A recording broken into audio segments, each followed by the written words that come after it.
नमस्कार दोस्तों, स्वागत है आपका चौहान अकेडमी में। आज की जो चर्चा करेंगे उत्तर प्रदेश पुलिस उप निरीक्षक भर्ती यूपीएसआई दरोगा की, जिसमें जो बेसिक एक सब्जेक्ट है मूल विधि एवं संविधान, जो कि बहुत ज़्यादा चर्चा में रहता है और उससे 40 नंबर का सवाल है। 40 क्वेश्चन तो सवाल है, चूँकि 160 में आपको लगभग 40 जो क्वेश्चन तो इससे आने हैं मूल विधि एवं संविधान से। तो ये जो भाई दिनेश सिंह चौहान MA LLB, चूँकि इसकी जो खबर है, इसकी जो अंदर की जो चीज़ें हैं वो सही तरीके से जो मैं एनालिसिस कर सकता हूँ, तो कोई भी जो कानून वाला व्यक्ति वही कर सकता है। वैसे तो पढ़ाने को तो यार सो कॉल्ड पढ़ाते बहुत सारे लोग हैं, है ना, लेकिन मूल विधि जिसमें क्या क्या आता है, संविधान जिसमें क्या क्या, उसकी एक बार मैं चर्चा कर देता हूँ और आपको एक बार बता दे रहा हूँ कि कौन सी किताब से आपको पढ़ना है, जो किताब आपके लिए फ़ायदे रहे। साथ ही साथ इसकी क्लासेस बहुत जल्दी शुरू होने वाली है। अगर आप चाहते हैं तो बिल्कुल स्टार्ट करेंगे कल, मतलब कल 8 तारीख है, तो स्टार्ट करते हैं करंट अफेयर, साथ में उत्तर प्रदेश SI के लिए, चूँकि अपना जो चैनल है ना, अपना जो प्लेस है पुलिस भर्ती के लिए बिल्कुल ऑल इंडिया फेमस है ही, चाहे MP को चाहे UP को, है ना, जिसकी भी चर्चा करेंगे। तो चलते हैं सबसे पहले उस किताब के बारे में, जो किताब मुझे अच्छी लगी मूल विधि के लिए, एक बार उसको सब लोग देख लीजिए। अब चक्षु एक किताब है जो मूल विधि एवं संविधान लिखती है, ठीक है। अब ये लिख सकते हैं आप, जो सही प्रतियोगी परीक्षाओं के लिए समान रूप से उपयोगी है और गत वर्षों के प्रश्न हाल प्रश्न व्याख्या सहित है, मूल संविधान के सही भागों का महत्वपूर्ण संकलन है। इस किताब को जो है आप, जो मैं इसकी लिंक भी डाल दूंगा आपको, और ये जो आपका SRR पब्लिकेशन आगरा है वहाँ से आती है। अगर मैं इसमें चर्चा करूँ, आपको बताऊं कि विषय सूची, तो सिर्फ भारतीय दंड संहिता, मतलब पढ़ना क्या मूल विधि में आता क्या है। अब दरोगा होने के बाद आपको क्या पढ़ना क्या चाहिए, एक तो भारतीय दंड संहिता और भारतीय दंड प्रक्रिया संहिता 1973, पुलिस और सामान्य प्रशासनिक व्यवस्था, सूचना तकनीक का नियम जिसमें 2000 के अंतर्गत जो उसके कानून, साइबर स्पेस से संबंधित भारतीय दंड संहिता के साइबर अपराध संबंधित सूचना का अधिकार, साइबर क्राइम जनहित याचिका, लोकहित वाद, भ्रष्टाचार निवारण, भूमि सुधार, भूमि अधिग्रहण अधिनियम, पर्यावरण संरक्षण, वन्यजीव संरक्षण, यातायात नियम, राष्ट्रीय सुरक्षा अधिनियम, महिलाओं बच्चों अनुसूचित जाति सदस्य संरक्षण संबंधी जो प्रावधान है, मानवाधिकार संरक्षण अधिनियम, ये अप्रश्नित प्रश्न। ये इतनी अच्छी किताब तरीके से डिजाइन की गई कि आपके लिए तो फायदा रहेगा।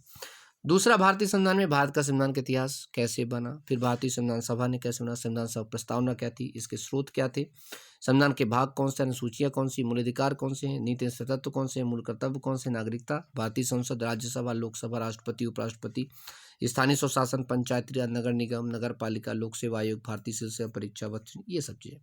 उसके अलावा विविध में क्या, संयुक्त राष्ट्र संघ एवं अन्य संगठन, उनके क्या नियम है, भारतीय कला संस्कृति, वस्तुनिष्ठ प्रश्न और पिछली परीक्षा में पूछे गए प्रश्न।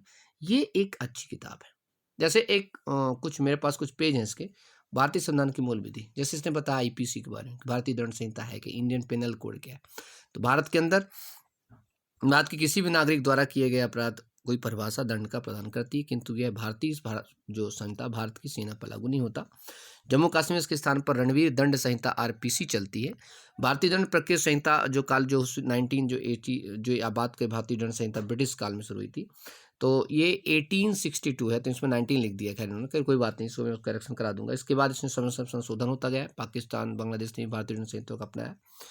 तो इसके अंतर्गत पूरी अवधारणाएं हैं, जैसे एग्जाम्पल के लिए उसका नाम क्या होगा, कहाँ पर अपराध होंगे, ठीक है, किस अपराध पे आपको क्या सजा होगी, मृत्युदंड कैसे मिलेगा, क्या चीज़ें, बहुत कुछ है इसमें जो समझने के लिए। तो ये मैं सारी चीज़ इसलिए बताना चाह रहा था क्योंकि हमें अपने इस एग्ज़ाम को अगर क्रैक करना है, चूँकि 9000 से ज़्यादा पोस्ट है, तो तय है कंपटीशन भी होगा, तो सारे उत्तर प्रदेश या जो भी मध्य प्रदेश या राजस्थान जहाँ के भी स्टूडेंट इस एग्ज़ाम को दे रहे हैं, उनको कहूँगा एक बार किताब लेकर के अपनी पढ़ाई को करें। और बाकी मैं जो है आपको इसकी क्लास अच्छे से समझा के शुरू करने वाला हूँ, क्योंकि हमारे लिए संविधान को समझना, मूल विधि को समझना बहुत ज़रूरी है। तो एक कानून विशेषज्ञ होने के नाते आप अति आवश्यक है, इसके जो पहलुओं को समझा सकूँगा वो बहुत मजा आएगा। एक होता है रटाना और एक होता है पढ़ाना। पढ़ाने में कुछ और भी मज़ा आता है, ताकि आप उसको तरीके से आपको याद भी कर सकें, साथ में जब आगे चल के आप सिलेक्शन होगा तो उसको तरीके से आप इम्प्लीमेंट भी कर सकें। चलिए सभी लोग अपना ध्यान रखिए, टेक केयर, जय हिंद, जिंदाबाद। और साथ में अगर आप चाहते हैं कि मैं भारतीय मूल विधि और संविधान की क्लासेस बनाऊं, तो कमेंट बॉक्स में जरूर लिखिएगा, मैं इसकी चर्चा जरूर करूँगा, क्योंकि मुझे खुद का बहुत फेवरेट टॉपिक रहा है लॉ, इसीलिए शायद मैंने LLB करके आज कानून में लगा हुआ हूँ। चलिए टेक केयर, जय हिंद, जय भारत, बाय बाय।